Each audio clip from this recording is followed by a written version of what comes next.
ইনকামের টাকায় এগুলো সব কিনলাম। নিজের ইনকামের জিনিসের কোনো কিছু কেনা শান্তি যে কতটা এটা বলে বোঝানো যাবে না।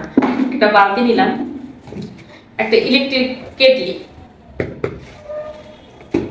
খুলে দেখাবো মন,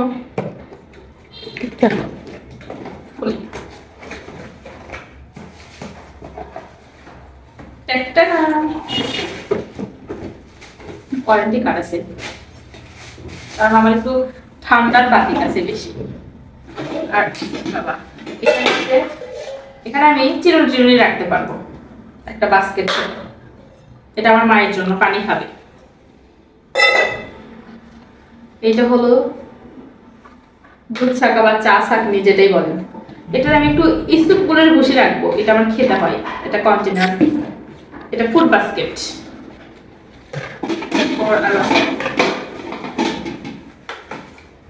এটা পিলার, আলু গাজর যত সবজি আছে সেগুলো কাটার। আমার একটা আছে, আমাকে আবার একটা নিয়ে দিলাম।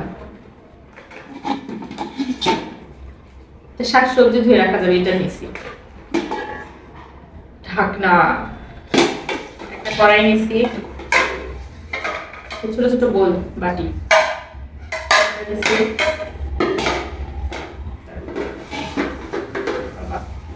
এটা প্লেট, আর বড় একটা বোল নিছি। অনেক কিছু মেখে রাখা যাবে, আটা ডাটা। আর মুরগি রোস্ট রান্না করার জন্য করে এই বড় কড়াইটা নিছি। কেমন হয়েছে?